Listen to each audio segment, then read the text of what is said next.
When the war came, Rebecca was silently glad that her children were too young and her husband too old to fight. The despair she felt with Brother Eddie's death those many years ago would never leave her. John White, her husband, was a block captain for civil defense.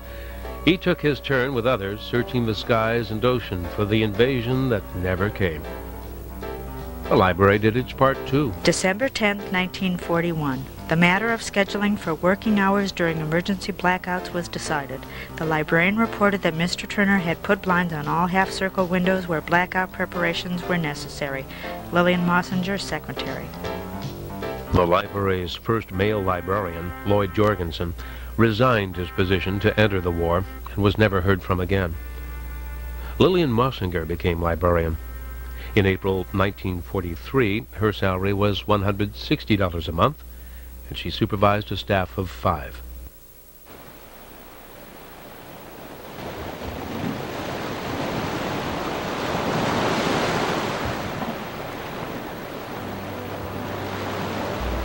With the war over, talk turned again to a new library. At a meeting of the Board of Trustees, the overcrowded conditions of the library were discussed. In 1914, the Carnegie Library housed 3,000 volumes, and by 1948 was bursting with over 31,000 volumes.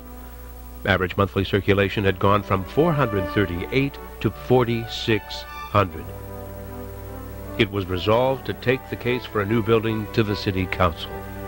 It was agreed that the ideal site for a library was in the city square back of the fire hall, on the triangle facing Main Street.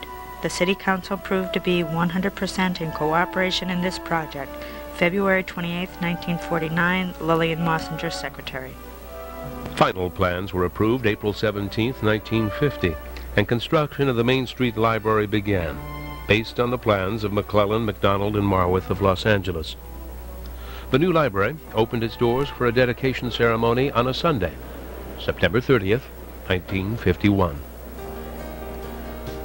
The old Carnegie Library had forever closed its doors on Friday the 13th in July of 1951. Earthquakes, storms, and the ravages of time had left it unsuitable for public use. Eventually, it will sell to a real estate developer for $7,500 and be dismantled.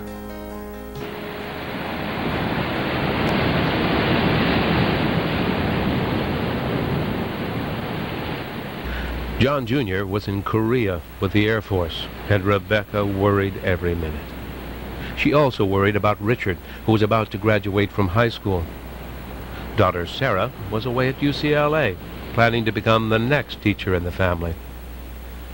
These were the quiet years in Huntington Beach. Population grew slowly and steadily from just over 5,000 to 11,000 in 1960. The surfing popularity swept across the United States, and the population explosion was about to begin in Surf City. Over the next decade, Huntington Beach became America's fastest growing city, increasing population by 908%.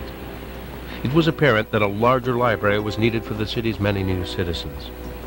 Library Director Walter Johnson created a new library planning program in 1967, along with creating the library's first branch since the 1930s reading room. The branch, created in July of 1967 at Graham, was followed in February 1969 by the Banning branch. Planning and fundraising for a new library continued for the next few years, and on October 28, 1972, ground was broken in the city's new Central Park.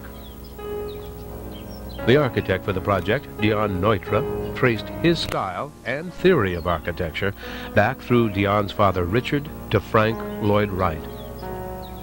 Through stately windowed walls transparently enclosing the building, the park and the library were to be one. Water, fountains, stonework, and plants inside the library would be an extension of a lush 10-acre parkland site outside. We have, by all technical means at our disposal, allowed the park to penetrate and